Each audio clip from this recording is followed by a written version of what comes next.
Good. Right. Good way to start. A good way to start with Joe being angry, as per usual. No, you're joking. No. Joe needs to play some Klawf now. We've got to hurry up. I'm in a good mood. We've always got to hurry up with Joe to play Klawf. He's not in a good mood because he's got to play more. He's got to play more Pokemon Live. Yeah. No one wants to help him with actual matchups. Of course. Jack did. I think the video will have a game with Jack. So there you go. Wait, Jack was playing Terrapagos Psychic. No. I don't know. That's actually a good point because I don't know why you don't leverage people a lot more often in your videos because no one plays. Because sometimes it takes you like 5 hours to record a video of games that you think, I can post this, right? Yeah. That's what happens. Just ask me. You've never asked. I resorted for a while to just play against myself on the iPad. That's the shortest version of doing it. Oh, right. But I feel like I play worse because I'm playing badly on both sides. That's a call to arms for anyone to a call to arms for anyone to add Joe and play live with him. Please, not really. Anyone. No. Just email SpilltheTeaCG@gmail.com. Yeah. No, please don't. No, fair enough. Right, okay, let's get right into it.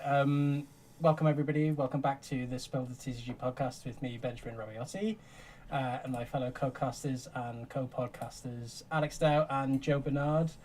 Now, we've just come back from, you two have just come back from Stuttgart, the latest regional championships in our EU circuit. Of course, another regional down in the books as we get towards the end of year as well. Mid-season, people are starting to put their feelers out as to how they're going to do for the remainder of the season and settle their expectations going into the last race, let's call it, I suppose, going into, getting your final championship points and getting that top 1, 2, 6, right? For the World Championship. 1, 2, 5. 1, 2, 5. 1, 2, 6. You don't want to be. You do not want to be 1, 2, 6. I don't know. Well, no, it's okay now because we're down to like 1, 2, 9.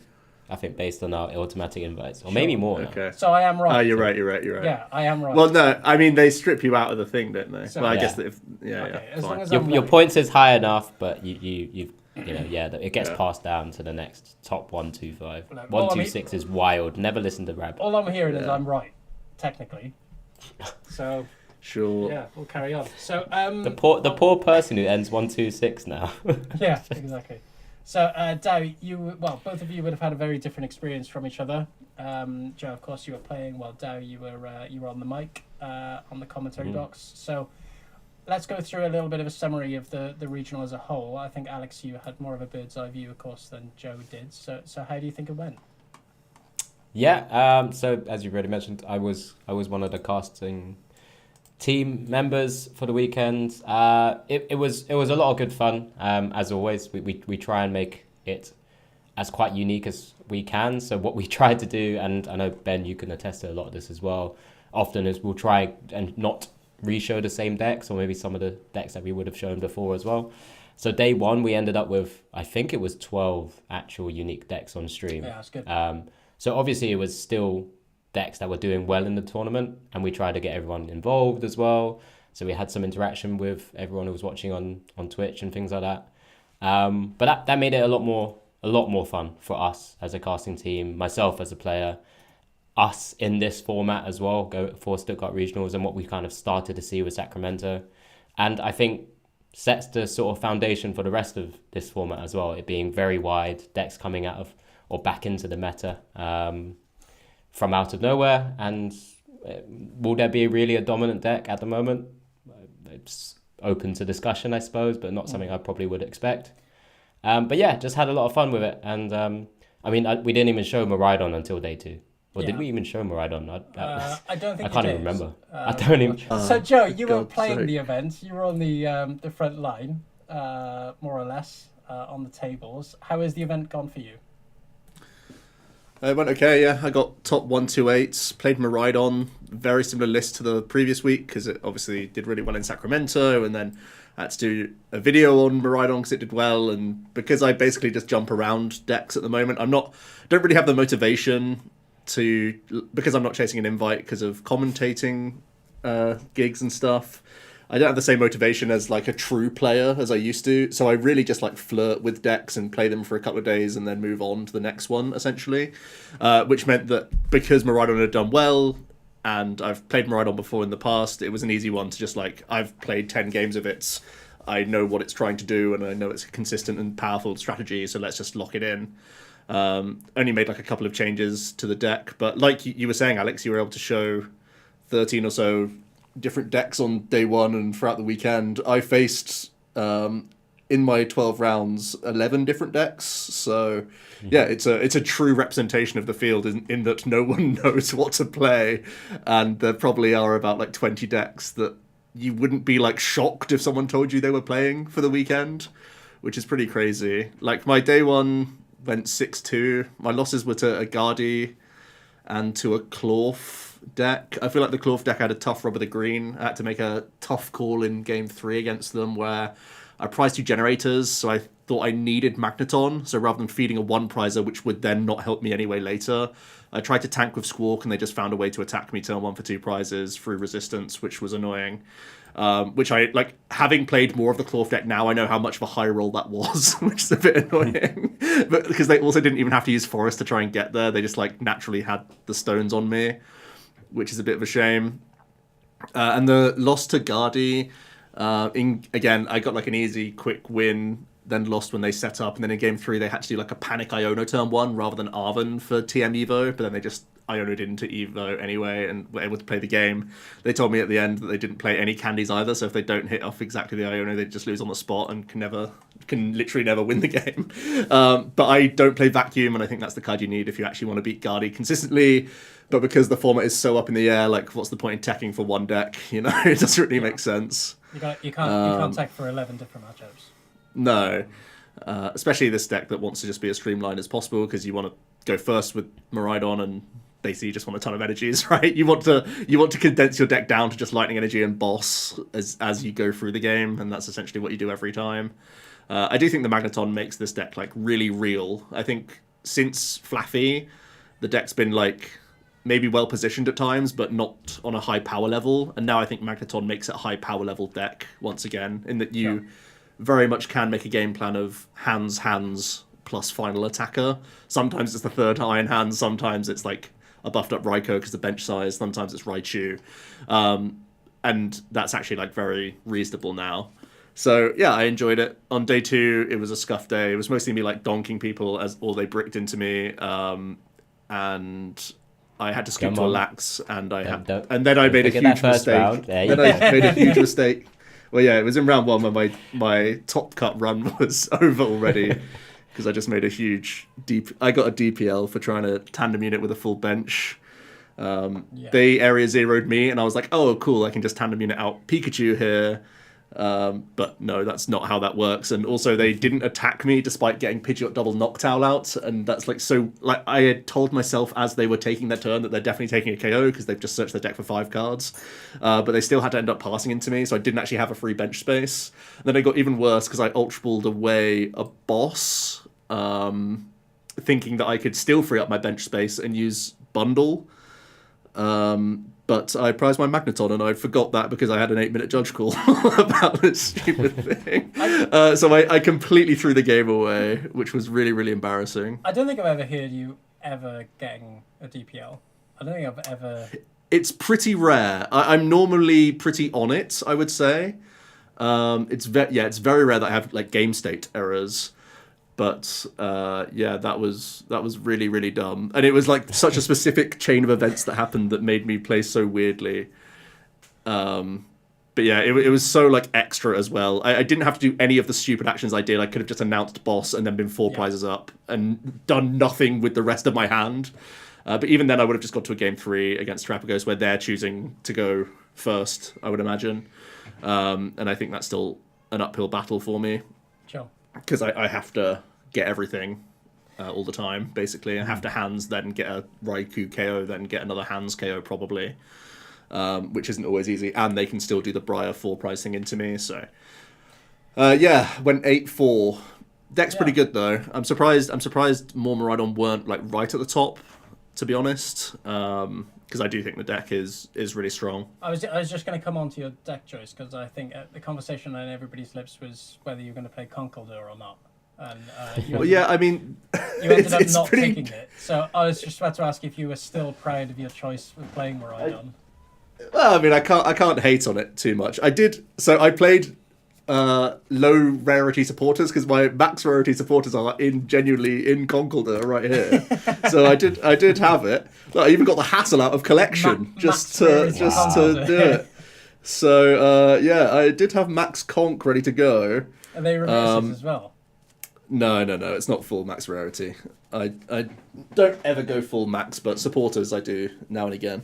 Yeah. I basically just play a bunch of conk because it's a fun deck to play on ladder, essentially. Okay. And that shows possibly how casual I'm taking it this season compared to normal. But conk did also get a couple of placements in day 2, which is funny. I think a conk did equivalent to my record. So, I think it could have happened the same way, I don't think it's terrible. I think it's not a terrible deck. It's just a little bit vulnerable. It's just a bit vulnerable to certainly Kieran, right? You'll certainly lose games, sure. That's certainly, but you also win games quickly. And yes. I think it's not like a super real deck when you compare it to Klawf Terapagos, which is like obviously the way to play the poison trolley stuff. Yeah. But as a more Puritan one prize deck, I think it's not terrible. I think it's okay. But yeah, I mean, I always love going to Stuttgart because it's just so convenient. You literally walk out of the airport and the venue's like right there. Everyone's hotels are in like a 10-minute radius. Yeah. And there's shops and restaurants and all that sort of stuff. So Stuttgart is always, yes, it's like an expensive regional compared to some of the others, but it's so damn convenient that it's one of my favorites on the calendar every year. And we also got to do Christmas markets, which is just awesome. Yeah, I was going to miss it this year purely because of the Christmas markets. Such a great time every year, of course. Did you guys get to go? Yep, we went on Sunday. We did. Get the Bradverse or the Curryverse or what?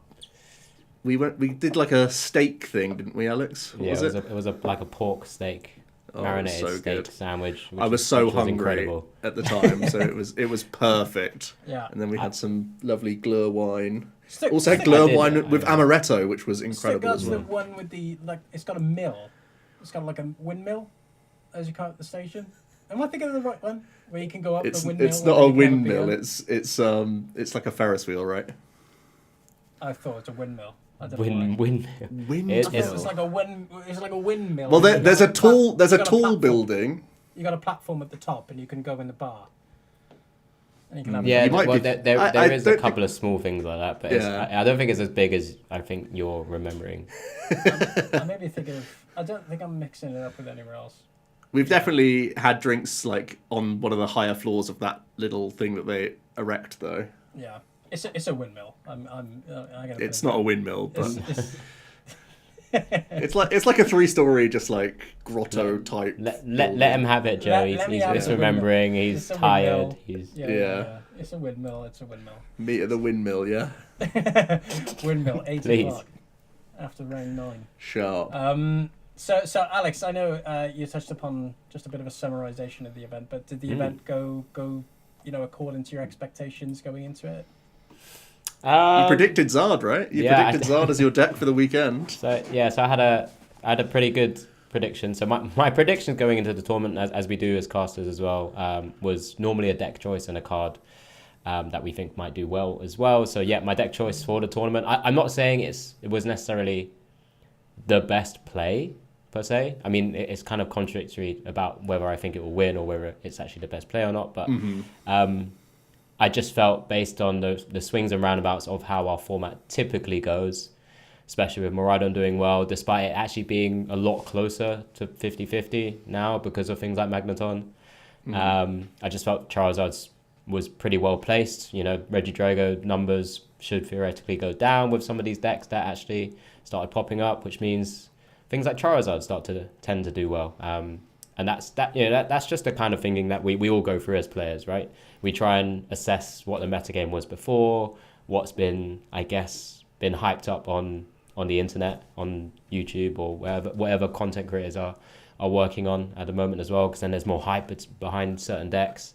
And Charizard would have been what I would have fallen back on, just because it's always been there and thereabouts, right? It's always had like 40-60 matchups against a lot of things, and it turns into a 60-40 if your unfair stamp just sticks, right? Or maybe even higher. So it tends to do well. My other card was Wellspring Ogerpon, because I thought and still back a card like Sob or Tempting Trap or Snorlax will do well or should do well, but alas, I don't think there were too many Pidgeot controls around anyway. And the one time we saw Wellspring, I think it was actually just attacking and taking like multiple knockouts instead, rather than locking anything in the active. But yeah, it was. Go on. Oh no, go ahead.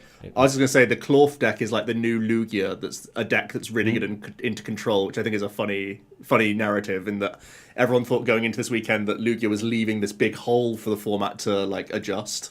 And like you're saying with Wellspring or Mawile or just control in general, when Lugia goes away, that's the perfect time to play a controlling archetype. And I know a lot of people like moved to Snorlax just this weekend who haven't historically played Snorlax or these other archetypes, thinking that it's just like an obvious play this weekend. But funnily enough, the Klawf deck can also like sweep them.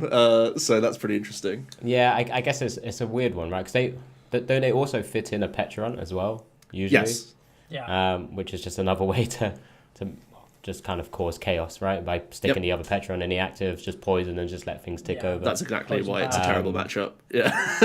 I'm not too sure what else can you do against that Petron if you were. So this is why I guess I went Wellspring over Snorlax as a block, quote unquote, my card for the tournament, because I felt like block is a little bit worse than an actual attack being rammed in your opponent's face now instead of just an ability. But who knows? The only thing you can really do against it is just try and get a penny loop going, but you need to run through your entire deck really to get an efficient runoff, because they're doing 100, right? Practically. The thing. 80 poison. 80 poison, yeah. 80. So you have to do it every turn, but also they can knock themselves out to like free up a space for themselves as well, or like keep your CC and stuff for certain turns. So it's problematic for a number of reasons. Yeah. Yeah, but other than that, and I'm sure we're going to touch on it in a moment anyway, the numbers, and I think almost every podcast or everyone having a conversation about this tournament was in awe of Klawf's actual performance. Yeah. I don't think any one of us probably would have predicted the type of conversion Klawf players would have had. And it's majority of the Klawf Terrapagos type lists, but there was like one or two, I think, of the standard Klawfs that kind of snuck in as well, just hanging on its tailcoats and riding its way into top 300 or whatever it was. Well, we'll definitely go into it, but I think for now we'll just go into our day one statistics as we always do. Our top 6 decks, so I've just got them in front of us now. That funny little advert on the Limitless pages. Hang on. You don't have an ad blocker. Come on, Rav. No ad block. No. I can read it if you want while you figure out are you going to follow are you following any of those links or? No, certainly not. Was it asking you to join this time? Oh, I don't know. Please. I can't remember now. I think it was something in your area or. Yeah. I certainly hope not. Not around here. not around these parts. I didn't say anything. So decks for day one, our top represented, I'll just go through them one by one. So Regidrago with 11%, Raging Bolt 10%, Charizard 8%, with Miraidon 8% as well. Lost Zone Box at 6%, and then Terrapagos EX at 5%. I think one thing to take from this is that 11% for the top rated deck is actually pretty low.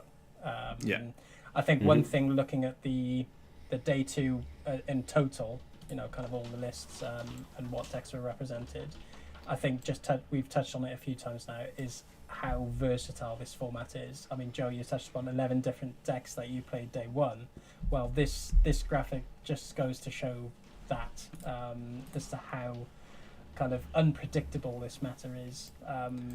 And don't think there's any of these decks, I would say, if the player said, I'm going to take this, that you'd go, maybe not. I think every single deck has something to say for it. So, Alex, of course, you would have had these statistics right in front of you. What were your thoughts going into this meta? My first takeaway was that I think Raging Bolt probably still is far too high.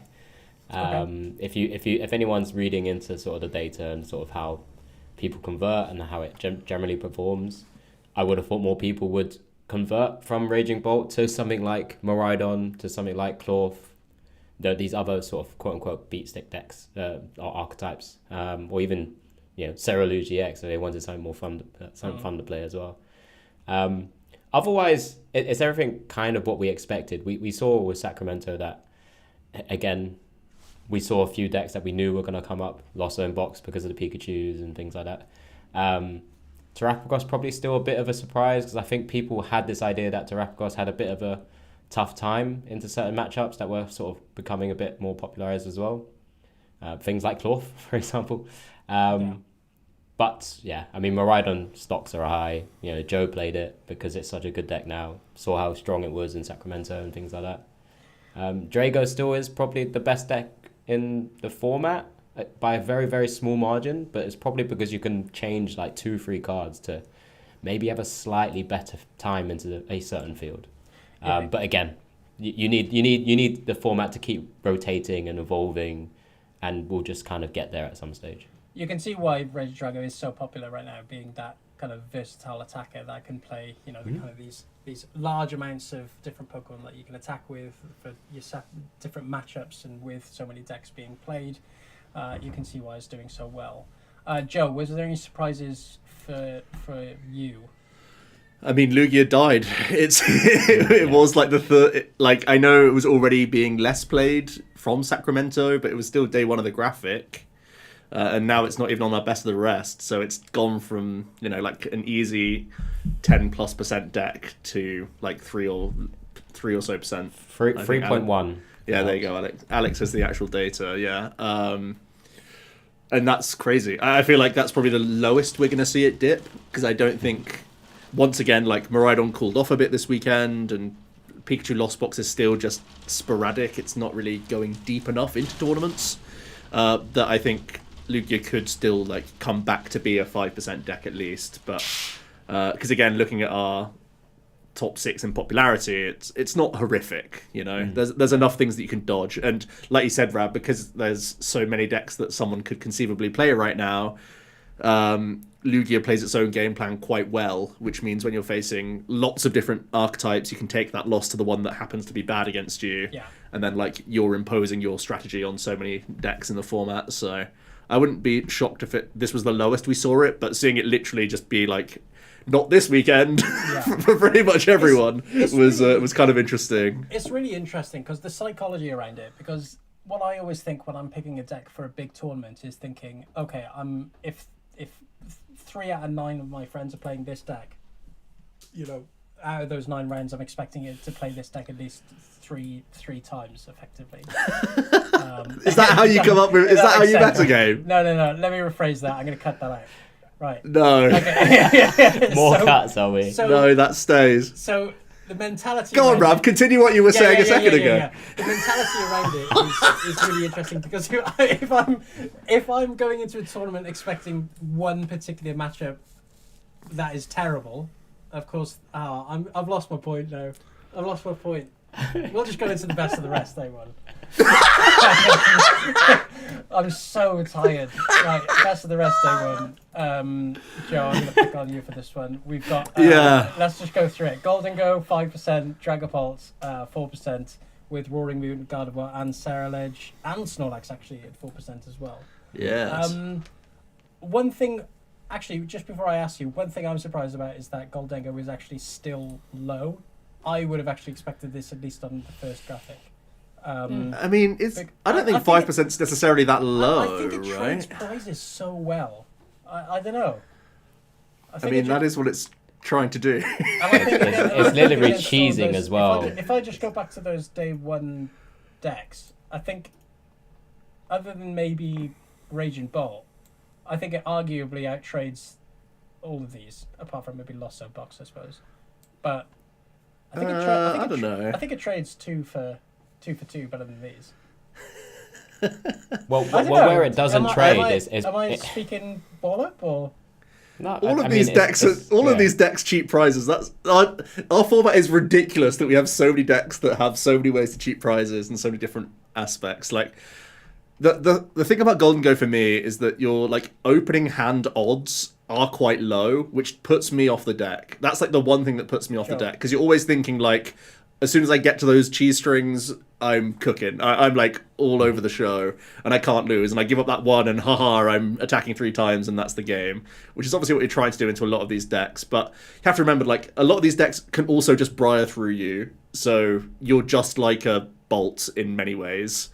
And that one prize actually does matter when you're up against Trapghost, when you're up against Charizard. It matters massively. And also, like, anytime you don't just open that Poffin or, you know, get Greninja flowing early or whatever. And there's even the 1 in 10 now of just prizing eSearch Pro, and then like you only have one vessel, you're actually doing nothing now. So your biggest issue is consistency. It's definitely not the most consistent deck. Early game consistency. We can see that it spikes so many tournaments, but it like I feel like the reason why we're not seeing it litter our day 2s isn't just because it's a 5% deck, but because it's inherently not the most consistent archetype either. And this is someone like I've played a lot of Dengo. I really like it. Like it's fun, and I can see the merits of the deck, and it's got a very clear strategy. And I'm not saying the lists are like built poorly or anything. They're trying to do their best, but just inherently how you have to play this deck, your stats for getting multiple Dengo into multiple Gimme into multiple Dengo, like it's not that favorable, which is why it's like a more high roll pick. Okay, Alex, any surprises for you on this one? Best rest? No. I guess it's interesting to see Dragon still be heavily played. Again, it's one of those decks that wasn't really sort of touched on for too long. It's great to see a new archetype actually hit the 4% with Sterilege EX as well. I mean, if I actually have a little look at the numbers, it's like the other decks behind it, you've got the things that didn't hit Klawf. Klawf was just below. Yeah. By the way. So Klawf wasn't on this despite it doing very well, obviously. I think we'll go into it, but 31 Klawf made day 2. Was it 50? How many played it, Alex? Was it 58 people played it? 58. Yeah, it literally just off the best of the rest graphic, but it means its conversion was silly. Yeah, its conversion was a stupid rate, really. Probably over 50%. Probably the highest we'll see for a long time for one given archetype. Was it definitely one that's played by 60 people. Normally there's like secret decks where the conversion is like 80%, like when Pidgeot Control first was come up with by a team. But for 60 individuals to have seen it, played it, and then half of them, more than half of them end up... it's crazy. I guess the biggest thing is that Klawf is already a known archetype, right? I guess. Yes, but recently, right? Secret deck. I mean, it came out last week, essentially. Maybe some people already knew about it. 4 result people. I think there was like 2 in top 32, and there was a couple more, I think, in like top 256, whatever it was. Right. So a 1 week turnaround, that's really interesting, actually. Because I've had this narrative for a while that there'll be a huge proportion of people that just play the same deck and tweak their one deck that they get really good at. Then I also think there's a portion of people that like give themselves 2 or 3 weeks to decide on the deck and then play something a bunch.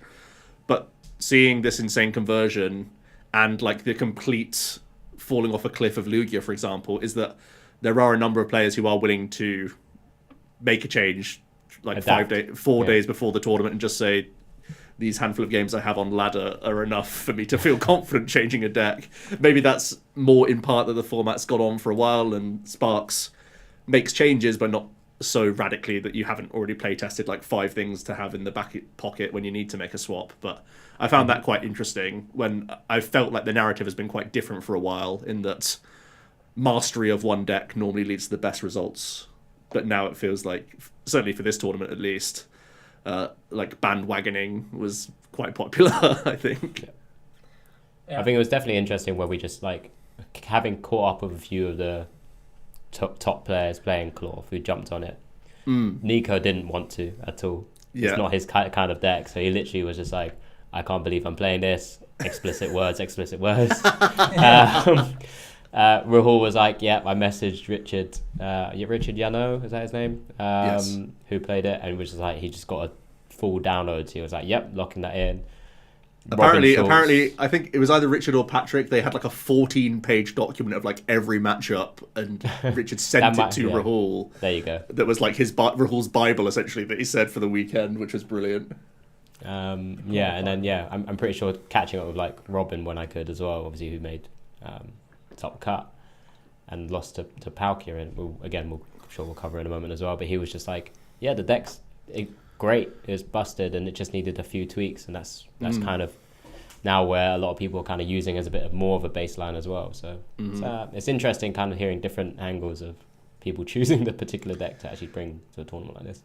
Yeah. Before we get into day two, were there any decks, Alex, that you and the other commentators were looking out for doing well? I know there's always that one deck or that one particular archetype that commentators are always looking to get onto stream. Was there anything particularly spicy out there? Did anyone say Archaludon?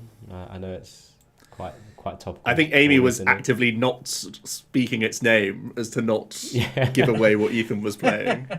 Yeah, fair. The bridge, as it were, that's obviously very strong in VG, but that was obviously a deck that I know quite a few people had brought, and we did have on stream as well. I think Toby Warner was the one who played it. Not unfortunately, kind of didn't draw very well.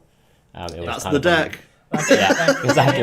That game didn't go very well. But I feel like we'll look at a good list of Archaludon, but I think the lists that lots of people played are just terrible decks. But they're well positioned in just like simply the raw stats of this card wins games. Sure. But like you look at the 16 and you're like, this is piled here. Like compared to the other engines we have in format, it's insane. I mean, I think Toby was playing it with the scissor lines as well, right? So I'm pretty sure every time he was drawing This is really what I'm sort of trying to talk about. It was like his Archaludon was just going down, and then there's just this poor scissor just dealing with the X. But yeah, it wasn't great. It wasn't the best showing. But I know some did okay. I think Ethan ended up top 32, right, or something like that with Archaludon Dialga. I saw Ethan doing very well with it. Yeah. He got 64. 64. I think he was one who snuck in at like a 5-1-2 or something. I think you look at that list and you just think, my goodness. You can't give him some credit. It's a bizarre list. Look at the one-offs on that. We'll go into it after this. Look how many one-off items it plays. Oh my! It only has one item searcher in Irida, and it's a one-off, obviously. And then it's got like 6 one-off items. Let's go. Oh, it's so cringe. We're getting off topic. Let's go to day two. No, this is on topic. So day two, we'll go back to deck list in a minute. So let's go to day two conversions then. Yes. Yeah, so sure. Regidrago, right at the top there, 13%.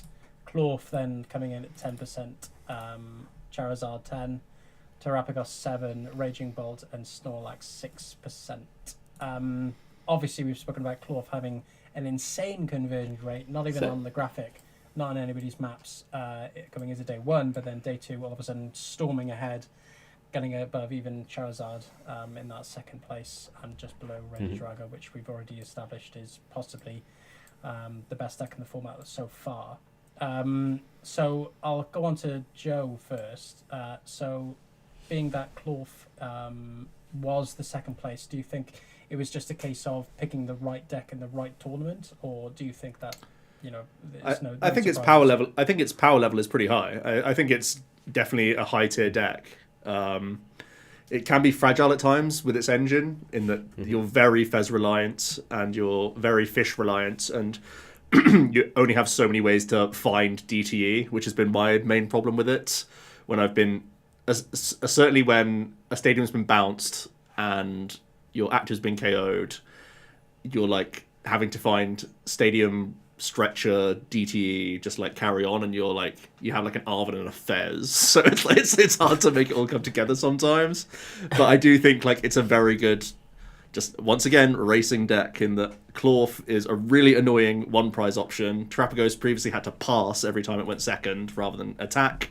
This is the thing that lets Terrapagos essentially attack now, and the damage output of Terrapagos is improved so much in that it can reach into V-stars. So you can see how that's a really big deal in terms of like just buffing a Terrapagos deck. That's really how I foresee it. I feel like a lot of the time your map is like, I'll attack with Klawf, then Terrapagos, then Blood Moon, or like Klawf if they've gutted around Klawf and something else like that. But it will very much try and take the game in 3 attacks, and the whole reason they printed Terrapagos can't attack on the first turn going second is because it would be too broken. Yeah. So the fact that we've been able to backdoor into it with a 1-prizer as well is pretty silly.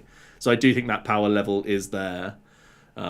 If the early game consistency is really high as well. It's just that sort of mid game consistency where I feel a bit queasy, but it's definitely a really strong deck, and I think Robin's list looks like a very well ironed version. The bundle is really, really good.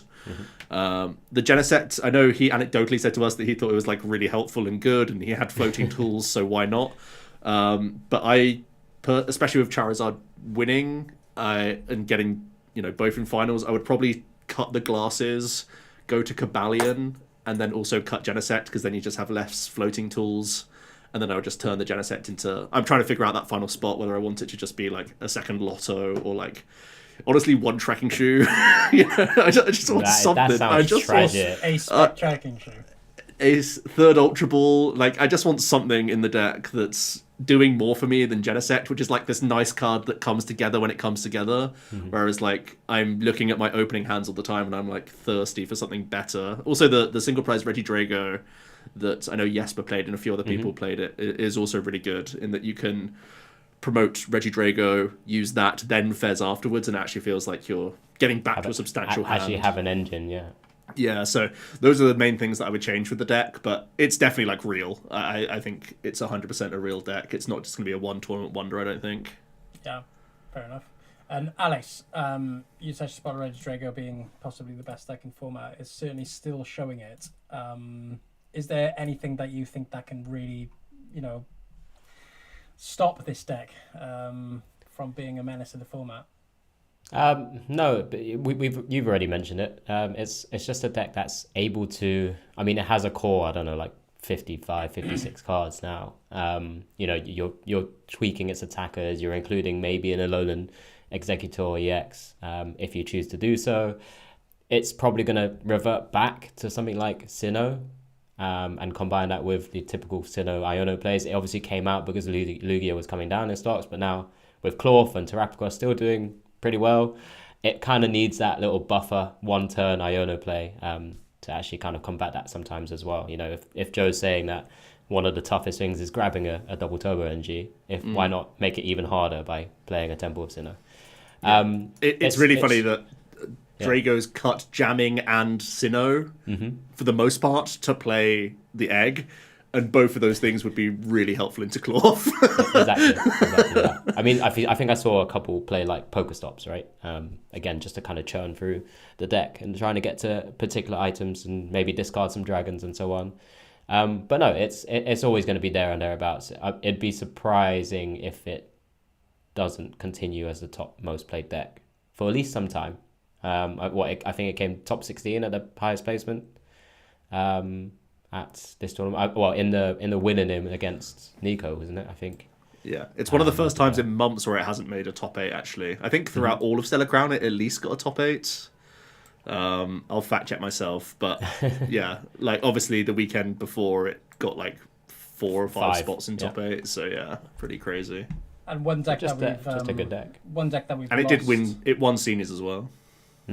One deck that we lost off the day 1 graphic in comparison to the day 2 is actually Lost Box as well, which is something that I wanted to touch and Miraidon. And Miraidon. They both fell off substantially. I wanted to touch on Lost Box though, because I think it had a little bit of, I say hype, that's probably a bit overdramatic, but it definitely had a lot of, Lost Box is back because of the 1 Pikachu EX. Now, was that a bit premature?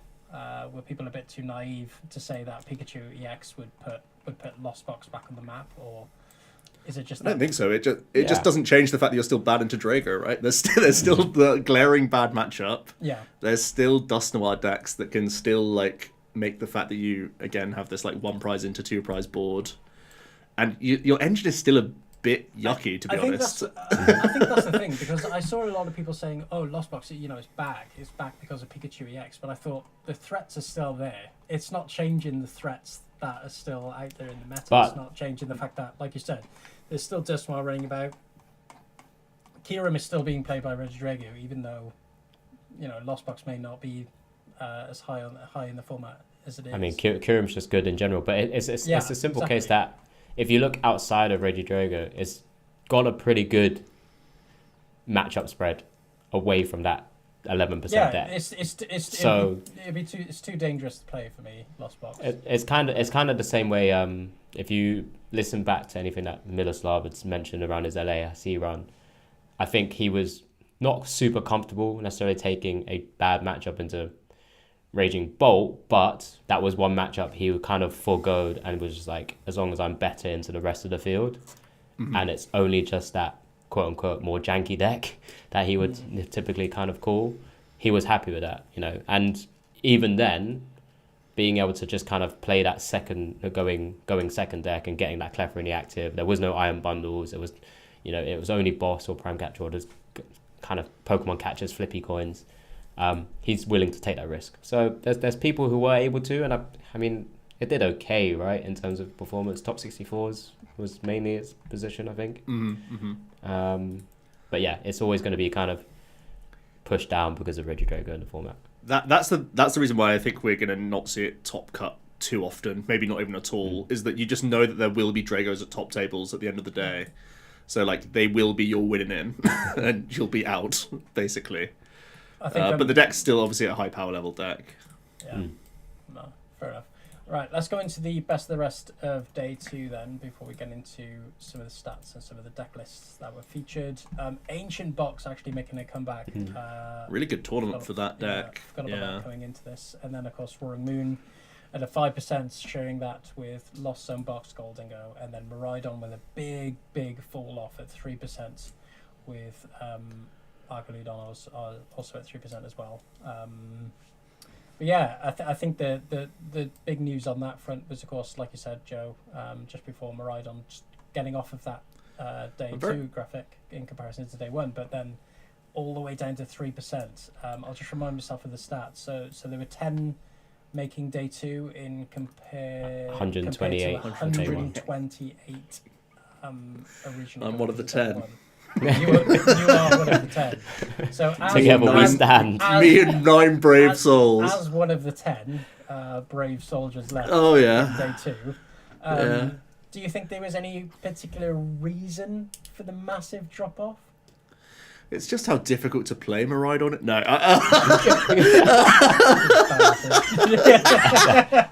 It's just the level that I can compete at. No. I can't give you much of a reason. I think it's still well placed into the other top tier decks. Like the only matchup that I insta-scooped to was Snorlax. I think I'm fine into pretty much everything else. So, yeah, I can't tell you why it did trash. Do you think it's just a case of bad luck? I guess people just don't know the lines of Miraidon. Like, I guess it's like a complete... The Magneton does make it play like a different deck than before. Sure. And there is a surprising amount of forward planning with a deck that seems so simple on paper, because your end game route is like different to a Raging Bolt, where Sada is often part of your end game win condition. So like you can dig towards stuff in your end game, whereas Miraidon's end game normally has to like play off its own board and just try and boss. So it plays a little bit differently to Bolt in that regard. And I was about to say, because sorry, Kevin. That's it really. I mean, you still have Fez and Mew, but so you're still digging towards some stuff to an extent.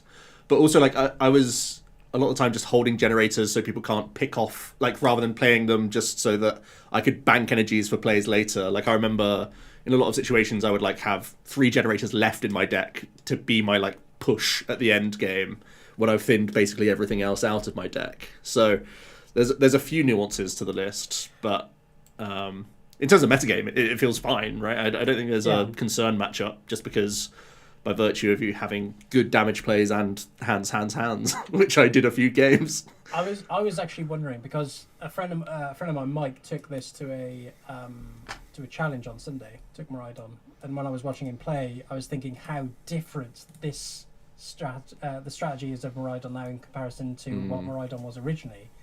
And I think maybe a part of that big fall off is a lot of players going back to Miraidon, but not quite getting this new way of playing. I can see that for sure. And that's one thing that I was actually thinking of, because I think the matchup spread, like I said, is fine. I just think, new strategy, a lot of players... I think also, people just think again. Let's just all go back to Miraidon, It's really not like the let it rip deck that it used to be. It used to be a let it rip deck, and now you're actually trying to map out your I don't know what Alex generator. You guys make it sound like it's the hardest deck to play in the world. It's not the hardest deck. It's not the hardest deck. You should have seen how hard my cogs were turning, Alex, during those games. Yeah, bro. I'm imagining you day 2, round 9. I'm just wondering if a lot of players going through my day one. Let's just go back to Miraidon, but it's no. Going through my day one. I absolutely beat get what you Noivern mean. Ogerpon. Do you think I was thinking? I was seriously thinking through that. I decked out a Regidrago. That's a mess. What happened there? Yeah, that is a mess. That is completely on my opponent, not on me. He's got this tattooed on his arm.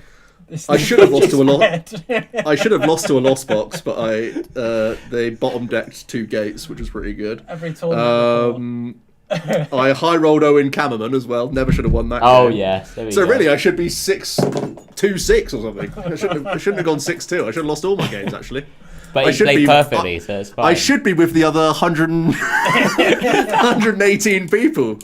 I frogged my way through. No, I do agree that it's very different now, though, because I feel like you guys were mentioning, Joe was mentioning about the Magneton sort of opening up different lines. Yeah. I think it's a combination of the Magneton and whatever you're facing up against. So when Joe was talking about the Raging Bolt, typically you're powering through whatever's in front of you, right? And often it's a 2-prizer because that's what they're using to knock out a Ogerpon or you're attacking Raging Bolt. Whereas with Miraidon, with its weakness and other things, you can find yourself facing up against either a big Charizard EX and you're having to Magneton through it with Raichu, or you're having to sit in front of a single prizer and you're having to go through it with hands. So it makes it a little bit more unique from that perspective. That could be another added level of complexity for players, because I think the last time Miraidon was on that top graphic, the format was very, very different, and with some very different decks being represented. So, like I said before, those players that originally thought or originally played Miraidon thinking Miraidon's good again, let's just go back. It's a case of strategy and it's a case of matchup spread as well. Being very. I feel like it's probably going to settle around 5%. I would say. Yeah. I feel like we had the it's just one, let's play it. I think there'll be a bit of a cool off, but it's still a good aggro deck at the end of the day, and it's very uninteractive now. Like you can't stop me generatoring and magnetoning, and I play no hand disruption anymore. I'm just trying to do my thing, and I'm just bundling and bossing and using CC as well. Do what you can. That was exactly like the Sacramento finals, though, wasn't it? They were like it was inevitable when Landon hit the generators, and I can't remember the other guy's name, but his opponent just couldn't do anything about it. History only remembers the winners. He's done his research. He's done his research. That's it. I will add one thing that I think I might have to double check this, but I think the second best conversion deck into for Stuttgart was actually Snorlax, and I think that's about 33%. Almost 30%. No, it shouldn't be. It should be less than 30, right? Well, it was 19, and we have 19 out of 59. Yeah. Okay, yeah. So it's actually that's a good conversion. Yeah, that's good. Snorlax always converts well, right? And this is above a certain play rate as well. We're not looking at as Joe mentioned, the two people that were playing. I don't know, Reggie's and Conkeldurr. Hello. So our prediction went well for Snorlax then. Alex, I have to touch upon it. My favorite deck, Roaring Moon, made good conversion into day 2. There was also Ancient Box, which I don't think many people were expecting, having a good day 1 into Stuttgart. We've continuously written off Ancient Box as an archetype. Of course, we have very little faith in the deck. Why do you think so many had made day 2? Because I can't imagine that representation would be pretty high going into this tournament. Matchup roulette. I'm still a bit uncertain. I think it still has its flaws that were there. So when you act entirely as a single prizer deck, right? So you struggle against decks that can start weaving in multi-prizes against you, like things like Dragapults or sort of Phantom Dives and things like that as well, and just even big HP Pokemon as well. That makes it a little bit more difficult. Things like Terrapagos and Duskmar still kind of make it a little bit awkward, and then people can briar you second terms. It does kind of come swings and roundabouts, and if you can again find your right matchups, I think it does seem to do okay. Did it have many new tricks? I don't think it New did, Koraidon, right? baby Koraidon. I The think Koraidon, yeah, that's true. And maybe like I feel like it's because Miraidon did well the previous week. They're like, oh, it's time. There's enough big basics that I can crush, and there's Lost Box that I can crush. You're right, Alex. It's trying to target certain things. It did top 16 in Sacramento as well, so there was like a blueprint of a updated list, I suppose, for some.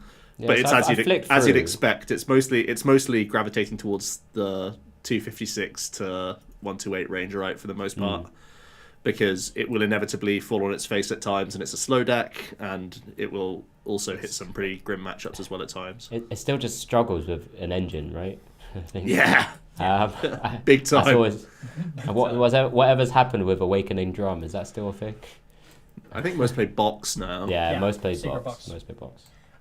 I'll just touch upon some of the decks that maybe weren't on the graphic that were represented into day 2 before we go into the deck lists. But we have, starting at the bottom, Joe's favourite. Regidrago and Banette with 1 deck each. Not that one. Joe's there we go. deck, Regidrago, with 2, sharing that with Chenpao. Conkeldurr, Ceruledge with 4, as well as Iron Thorns and Pidgeot Control. Gouging Fire still making its representation with 5 decks, along with Palkia. I'm guessing that's Palkia Noctowl. It's a mix of Palkia Noctowl and Palkia Duskmar. Yeah. Okay, and then Lugia Archeops still making a song and dance about it with 9 decks there. So going into it wasn't a top 8, was it? It was a top 9, was it? It was a top 8. It was a top 8. Clean top 8. Clean top 8. Okay. I don't know where I got top 9 from. We avoided the horrific scenario of 28 in the top cut. Yeah. And there was only a few results that altered that, right? There was only I believe so. It required like specific matchups to either have a draw in a particular. I think Robin was one of them. That ended up in top 8 as well. But like, it hasn't happened yet. It means nothing's probably going to change until it does happen, and we get a 36-man top 32, and 4 people are going to be very upset. That would have been fun. I mean, watching it, yeah, sure. Yeah. Okay, going into. But again, imagine having the same number of points and being kicked out of money because you can't play the top 32. Top cut because there's that limit, right? But it hasn't happened. I cannot wait for that post on X. Oh, think of the retweets on that. Think of the engagement, the farming. Think of the numbers on that. Start a masterclass off the back of that, please. You have it. Tweet. So going into our top 8 then, we have 2 Gholdengo, 1 Klawf, 1 Dragapult Iron Thorns, which we'll get into now, 1 Gardevoir, 1 Palkia Noctowl, and then of course the 2 Charizard Pidgeots making the final. We have to just talk about Dragapult Iron Thorns first, right? I think that was the deck on we have to deck on everybody's minds, and certainly making a big surprise, I think, for many people, and especially people playing against it as well. I don't think they would have anticipated this one. So Joe, you may have done your research on this one. It was a Japanese deck before. As soon as Trolley came out, this was like a Japanese deck, and I know there were some players who actually played it pre-Trolley as well, right? I think I remember Pedro and a few others played it. Fabian, yeah. So it's like it's been a fairly known quantity, but it is Trolley that seems to unlock it and make it real, in that you can have a crazy turn 1 board state, choosing second with the deck all the time. Arven, Trolley, Evo, get the cloaks up.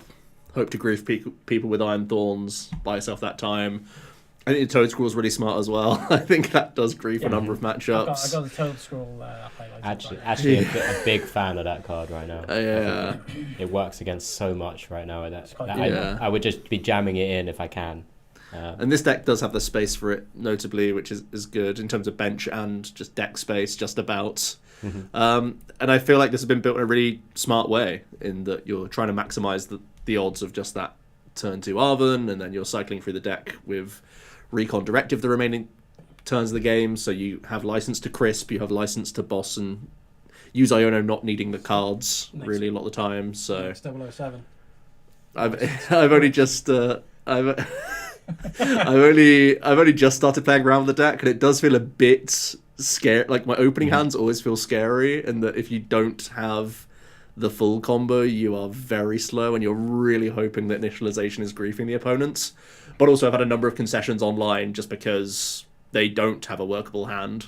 So I can see this definitely being a scary archetype, and one that was already known in Japan, but maybe just under not necessarily respected, but just not getting the same limelight that it could have. I think Thorns just found itself in a decent spot, and it's slowing down your opponents enough, right? I guess my worry is I still don't think its matchups are actually that great. I don't know, rethinking about what you're going into, it's okay. Obviously it's done well for Mads, and he was XO, right? Top seed, right? Yeah. I think that's one thing. 2 or something. I think that's what I thought when I first saw the list, was what do I want to play against? I think that's what I always think of when I see these kind of, It's more about just opening hands that you're trying to play against. You're playing it. You're hurting your opponents out substantially in so many decks that you're like, I'm reducing the game down to a point where I'm somehow getting the first attack with my Iron Thorns, or I'm getting the first attack in with Pult and ruining a board before the stage 2 deck can use their Rotom or Fish to get into the game, or all these other decks can Squawk and get into the game. So I think just from on that level, it's where it feels really oppressive.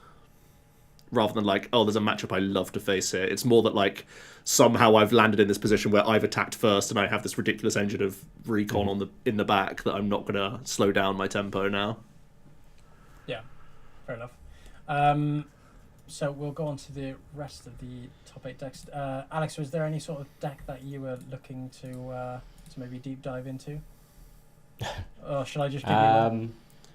Sure. We can touch on a few. There's already a deck that myself and Joe are big fans of, and we regularly say that it's maybe a bit underplayed. The Go Wide Palkia Terapagos deck. Knocked out, yeah. I don't think it had the best representation on stream, which is maybe a bit unfortunate, both by some of the plays and some of the actual draws itself it had. But it's still a really strong archetype, right? We've seen it do okay or quite well with this kind of Jet Palkia versions of this kind of list. I myself have played it to a couple of tournaments. Joe's played it to a regionals as well. It's just so good. I really enjoy playing this, and I'm surprised that people don't play more of it. Why do you think people don't trust this deck? It's one of those decks which maybe because no one's had a win. It's one of those decks that needs a win behind it before people get behind it, I think. It's also a really specific line deck. Yeah. You have to know, you can't just take the 60 and play it on ladder. You'll feel like an absolute moron. I still feel like a moron every time. Yeah, every time I pick it up feel like sometimes. You have to be very clear in what the deck is capable of, what its reach is like with all of your Noctowls and whatnot, and how to sculpt your way towards whether it's a thought and play, or whether you're trying to get your Gust in, or whether you're trying to do Greninja, Cologne, all this stuff. It will be intuitive to some players, but really not a huge amount of players. I think it's far less intuitive than Terapagos Pidgeot, for example. Yeah, prizes are crazy. You have to know everything pretty much in this day, or at least 5 out of the 6. So you know that your 3 routes to a 2 prize knockout, you've got 2 shut down. You've got 1 left, and then based on what prizes you take, you open up the next gates or not. Right? It's a really weird how do you call it, that probability tree kind of type. Yeah. It is. But I do like Blood Moon though. We didn't play Blood Moon, right? I didn't play Blood Moon in the deck. It's probably because we felt like it was maybe a bit unnecessary before, but it's a nice I think we you just don't need cared to about stretch. 2 prize ratios, right? That was our biggest thing. We wanted It less was- 2 prize openings. We were fitting in more like fan rotoms and other Yeah. things. The one thing I hate is Squawkabilly. I do not like Squawk in this list at all. Yeah, I mean, it's come in before, it's gone out because of the same reasons, you know. Yeah. Thornton like unlocks a lot, and I still think is an unrepresented card. It just in decks and formats at the moment. Yeah, there's just a lot to like. I mean, I keep seeing the Dual judge Seeker and not great. being happy with it as well. People keep saying like, "Oh, you judging Greninja," but it's like that's the most Giga winning play you can do anyway, and you're already miles ahead. So like, I mean, it just was have a big hand instead. so what? Just one of the things that we saw on stream, unfortunately, was that he like dual could forward judge and couldn't play it because he's already played like an Iona last turn or maybe an Irida last turn. So like his opponent could just take a prize and would be drawing more from their judge, which is it's just crazy to me. And one judge never seemed to ever make sense, which is why I've played a 4 judge version after all, which is again wild in its own right. 4 judge deck, mate. 4 judge path to P.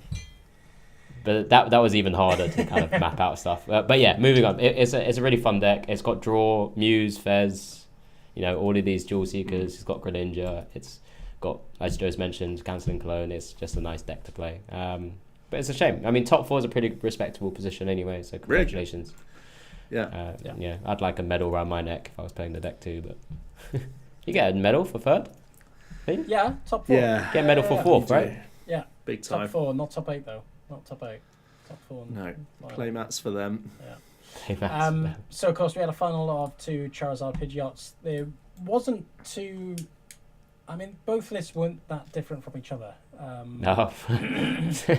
Well, there's one difference. I can think of one difference. Yeah. Go on. There's one very highlighted difference. Stop. Yeah. Can't stop, won't stop, won't ever hit an item. It's Pokestop.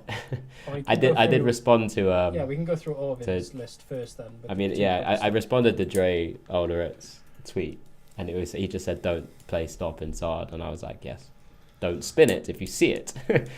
and then I posted a gif of when you see it, and you know how when you have, what's that cartoon? It might be a Bug's Life or something, where there's a little fly flying towards like a bug zapper. That's exactly how it feels when you play Zard. If I ever thought a deck was too fragile to play Pokestop, it would be Charizard Pidgeot Dustwa.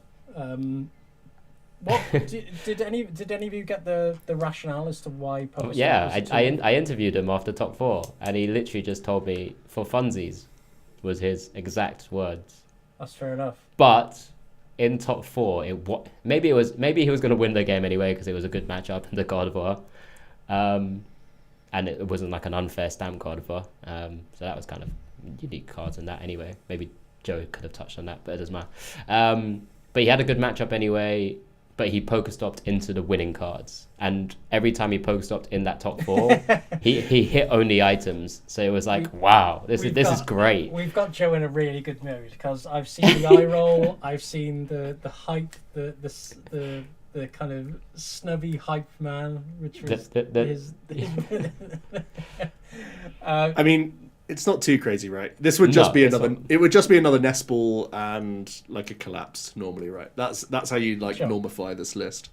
Yeah. So then Power Pad also comes out as well because he's only playing Power Pad because of Pokestop throwing. God, that's even more tragic. Yeah. So he's like an Arven came out, a nest ball came out. And maybe one other piece, but then that's kind of your Pokestops, Collapse Stadiums kind of pieces. It's basically go back to what Arnie was playing, and that's where he started, and he decided to take out these 2 cards. That makes sense. I mean, it's not that terrible. No. Like, Pokestop's just such a good card, and this deck does play a third of its deck as items, and it only takes it to be an Ultra Ball hit or a Candy hit for you to just be like, holy, I'm popping off right now. So that is until you watch the final, and he Pokestops maybe 4 or 5 times, and I think he hit 1 item. And that one item was just before he conceded in game 1, which was like a Power Pad. But what if it was a buddy puffin? I mean, what in game 2, I believe, if I think he got unfair stamp to 2, and his hand was like Pidgeot and some other card. If he went and Pokestop was still in play, if he hits Rare Candy, he's back in the game, right? PokeStop is generally like the most unbelievable stadium that we've had in years. I feel like this card is so incredible. Just giving yourself extra reach on board is just absolutely nuts. The fact that we have this in Fez in the game just can make a mockery of hand disruption in certain spots. So much so that a deck like this shouldn't be playing it, but can and clearly go far with it. I mean, it's still a Zard deck at the end of the day. So You he even are played the still Call for Charizard. Family Pidgeys as well. That sounds horrific. He played the 100 HP Charmeleon, if I'm not mistaken. Yeah, also sounds terrible. But yeah, I mean, Charizard does Charizard things. Sure in my can. opinion. He did get to the final though, Joe. So Yeah, I can't doubt. Can't The knock result him. speaks for itself. Exactly. But as we know, Alex will have forgotten his name by next week. He He only remembers the winner. Come on. He only remembers winners. I We actually don't said have it on. not enough space up here. I said it on stream as well, and I probably shouldn't have said it, but Joe, all because three one of of us his do our research, okay? All three of us. one of his one of his accomplishments that came up on the when we go to him from the Arcane Islands is actually the Birmingham 2017 top 8, Yeah. and I think I'm the one who kicked him out of the tournament at top 8. So yeah, there's history there. So I won't forget Opin anytime soon, only because I've seen him play for so long as well. Yes, But I'm clearly credit to joking. the. No, you're not. No, you're not. You're trying to kick me whilst I'm down. But yeah, credit to the Finnish players. I don't want any gossip on this podcast. Yeah, big finishes, you could say. Big Ooh. finishes. Come- You come on. you haven't. Come on. Do you right? Yeah, but he didn't mean it in the first and second place. He just said big. You're That's not what I meant. Obviously. Right. People in glass houses should not throw stones. Right, I think we're slowly running out of time. I wanted to Wait, I want to talk about the Gardevoir. The Gardevoir Okay, list okay, is okay. sick. I told you you wanted to talk about it. I did The give Guardian him list time is- for him. Let him contenders, cook. But you both, The you Guardian list tried. plays 3 Colbell, bro. Get me out of here. This is insane. This is very similar logic to the Dragathorns in fairness, in that Arven unlocks Trolley Evo, which is just disgusting. And that's what this list is entirely built around. So it's a new way to play Guardy for sure. You give yourself ridiculous outs to Arven, and because you have refinements, the fact that these are trash cards throughout the remainder of the game. Can I just say he wasn't the only Cool Bell player?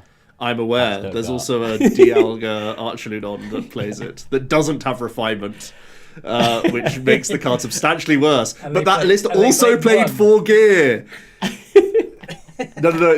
You have to show Rab. You have to show the Archeludon. They It's really- 31st place. It's the 31st It plays one, isn't it? Yeah. 4 And- gear and 3 Colbell. They really want that supporter, Joe. I don't. I'm think you getting understand. my Arven, and I don't care how. Imagine missing it. Oh, This shows just how disgusting Trolley is, right? That we can make these ridiculous engines work. Yeah. Trolley's actually just crazy.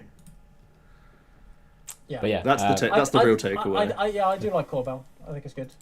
It's a trash cute. card, but Gardevoir can play it. In right? Gardevoir. I was gonna say like Dragathorns probably could play it too, but you've got 4 Pokegear in there as well. So Yeah, maybe I not. think you just take the odds as they are, to be honest. Yeah.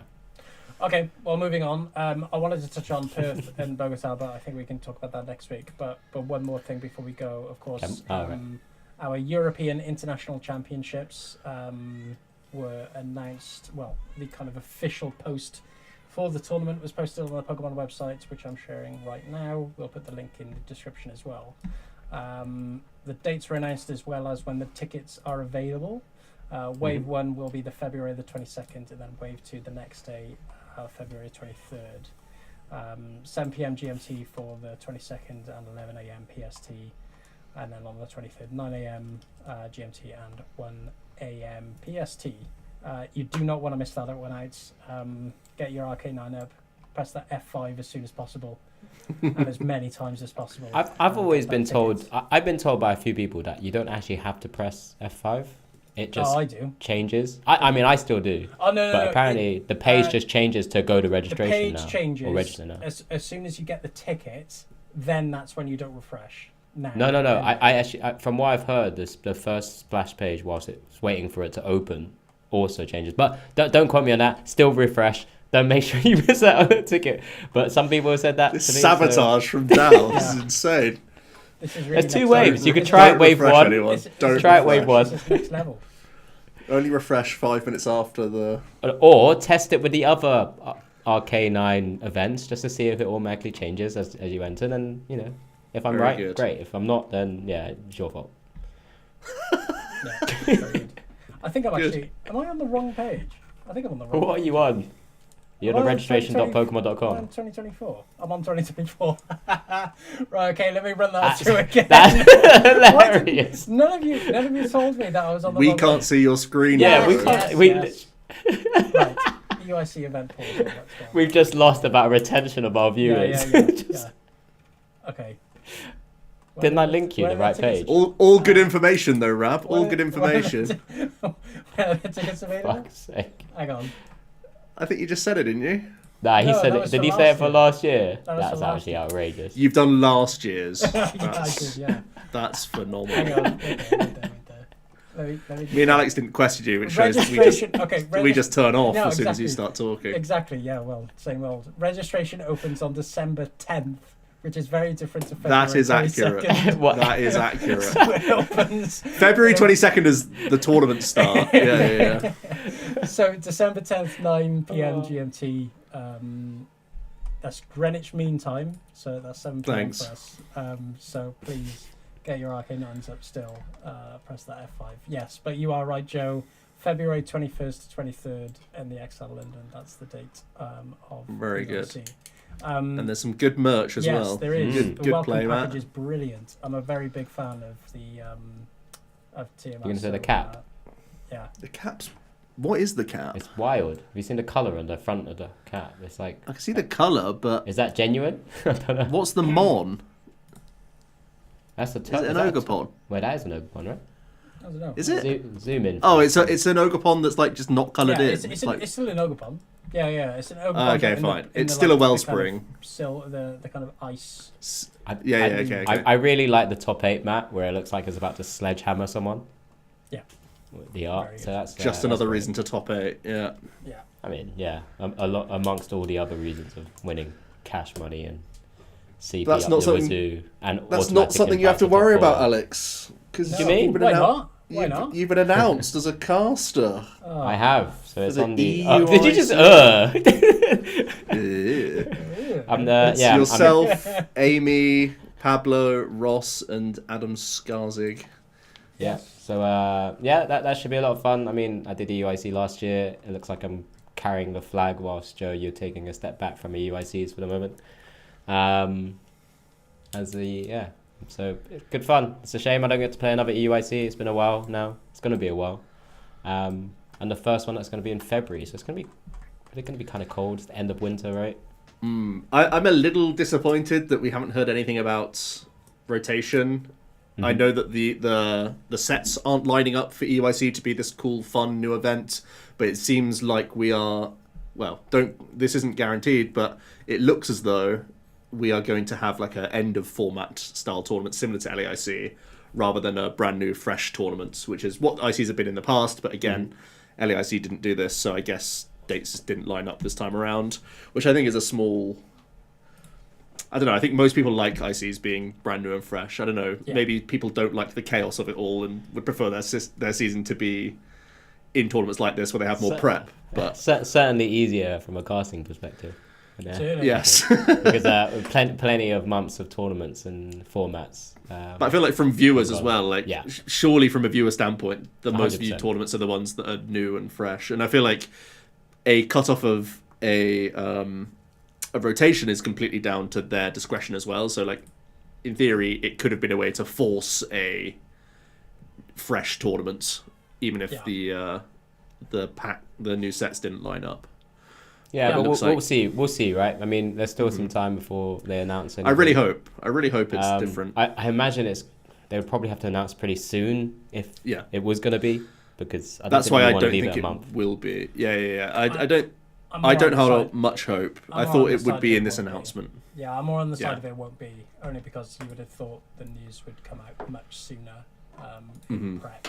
But, who knows? Yeah, but Yeah, I it looks like there's going to be a lot of stuff going on at EUIC as well. I mean, I was just flicking through before we jumped on the call, right? Mhm. There's a lot of activities. We know how big the EXL can be. We've seen it for the World Championships. But it's kind of cool. Autograph sessions, Kitakami, merchants, Pokemon museums coming back to this EUIC, which is kind of cool. Yeah. The Playing music- out the usual Pokemon Center. Didn't get a chance to go at Worlds, so I'd love to go to the Pokemon Museum. Is it going to be the same? Oh one? yeah, It's going to be the same one. Right? I assume it'd be very similar. It was a pretty cool thing to see because you kind of went through the years of Bring back the like deck the World box. Championships. Yeah, Yes. the deck box that appeared for a day and then disappeared because no one got one in Put it Japan. on iceberg. Put it on the iceberg. Come on. Give it its own plinth, please. I feel like it should just be like left Just up. embrace it just now. as law for the tournaments. But yeah, so that looks like there's a lot of things going on. But hopefully, Ben can actually share the right information this time. Yeah, People actually hopefully. take quite a while to Hopefully. register. Hopefully. Are you going to try and play that, Rab? Look, we're all having a laugh. Yeah, I'm definitely going. Yeah, okay, good. Definitely going to. Have you got 4 Conkeldurr? Yeah. He's got it. I'll have fully to get blinged more as out, well. but yeah. Reverse hollow one. Ooh. Fortunately, I've got 8, so that's fine. I'm hoping a little bit that rotation doesn't happen, so I can play Lax again. One last ride. One last ride, yeah. Because it would have meant One that last pass. I played it for 2 EOICs, which would be pretty cool.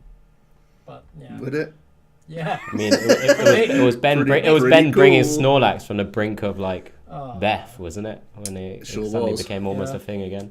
yeah. No one else as brave as Rab. No one. I had to pay £6 for that Manaphy promo. No, £6. pulling currents, wasn't It was it? the it was attack, the I think? last one, and everybody thought I drew it on a piece of card because they didn't believe it was real. Is this real? Yes, it is. Now, give me that Luminion. Now hand it over. Yes. That's mine now. Right. Okay. Well, we've taken up too much of our listeners' time for now, but we'll be back next week. But thank you for sticking around. If you've stuck around for this long, of course, which I'm hoping you have.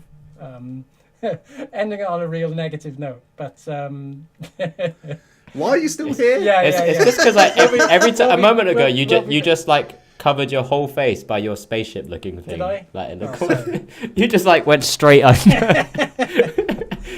Yeah, but we'll be back next week. We'll talk Perth, we'll talk Bogota, and still all stuff meta, and maybe, who knows, some more stuff. I wanted to talk about rotation today, but these guys didn't want We're to. not ready. We're not ready yet. Rab, you're not That was ready. that was nice. That was like ASMR. But yeah, Yeah. thanks for sticking around. This has been Benjamin Robiotti, Alex Dow, and Joe Bernard, Spill the TCG podcast. See ya. Bye.